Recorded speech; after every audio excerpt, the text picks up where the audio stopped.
visionary Ras Reports a rant with reason, supporting the struggle for international justice every day. Take heed that you be not deceived, for many shall come in the Christ's name. California drought, worst drought in 3 years. Starting to tell residents they need to stop consuming so much water. Sacramento area's Folsom Lake, for example, is just 33% of capacity. Riverside County's Eastern Municipal Water District, for example, has invested $55 million over the past 5 years to produce delivery of 35,000 acre-feet a year of recycled water at local treatment plants, a quarter of the supply for the 768,000 residents it serves. So, take heed that you be not deceived, for many shall come in my name.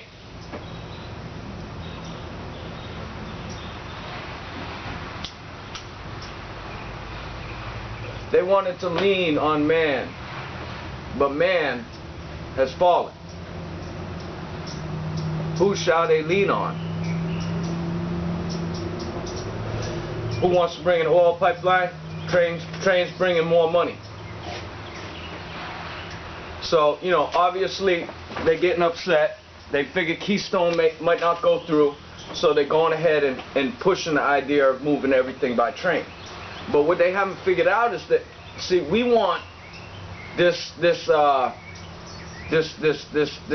harmful substance that's basically a sludge that has to be processed in order to become a refinable substance. We want it to stay in the ground, okay? I think, it's my personal belief, that they want to bring it by rail, because all the devastation that it will create will be underneath the ground and people won't be able to see it.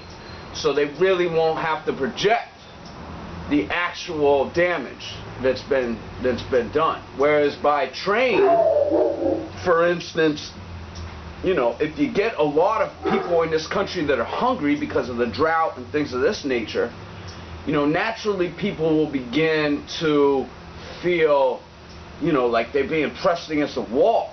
And I don't know if you've ever been hungry, but I've been hungry before. And let me tell you something. When you're hungry, you don't think about much else. And in some cases, there's anger that comes over you, because you think to yourself, let's say I'm an African man, and I'm saying to myself, wow, all this wealth that's been built by these people like Bill Gates and Mark Zuckerberg and all these things, that wealth is not real. It has no real value. And the basis of it was the sweat from the African people, from slavery, and the continuous sweat from the people today that are impoverished throughout this land. And the Justice Department and everything else functions as a big pyramid to hold everybody at the bottom and keep them oppressed. As soon as they get a leg up, they kick it down, don't they? As soon as you get a leg up, they kick it down, you know. The red light camera comes along, the police comes along, you know, the bank wants more money, the insurance companies want more, they kick it down, so they keep you down, they keep you oppressed. And what I think is that, you know, in the future, when people begin to become educated, because remember, in Frederick Douglass's day, slaves didn't even know that they came from Africa. They had to discover that they actually came from Africa. And then they began to see what was going on. So as people see what's going on, I think that people are going to naturally have a tendency to defend themselves, because they feel like they've been attacked, their father's been attacked, their grandfather, and so on down the line. And I just think that it's dangerous to have these oil trains trucking through the country when somebody could easily just light a fire or something, blow the whole train to smithereens. That simple. And with all these hungry people that we're going to have in the future, you talk about Brazil's having a drought too. Now we get a lot of our edible commodities from Brazil. So let's say with all these problems, with all these hungry people, I think it's going to be a little dangerous to have trains going around all over the place full of oil. I do. And it's my belief that's why they actually want to have the underground system, so it's not seen. That's my belief. U.S. doesn't have a weapon against Putin. It's energy. Well, I really don't believe that at all, okay? Russia's the largest land area, okay? They're right with China, okay? They've got Iran. I mean, who would actually believe that Russia is going to have a problem acquiring energy, okay? They own the supply chain to Europe. All they have to do is cut off Europe, 10, 15, 25%, and Europe's economy is going to shudder completely. You talk about shudder. I mean, they're going to shut the doors. And they're going to backlash on us, because they're going to say to us, well, it's been our problem. Remember, our ambassador said, fuck the EU? Well, what do you think that they were in there doing? They were promoting these protesters to go in there and cause this uprising, which caused this whole problem in the first place. So I don't think Europe's very happy with the actions that we've done already. And if Europe cuts us off, then what are we going to be? We're going to be the new so-called Russia, the new isolated country.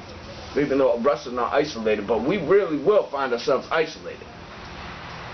Spy teams split on Crimea move. So they got the spy teams. They're going to figure out what's going on with Putin, right?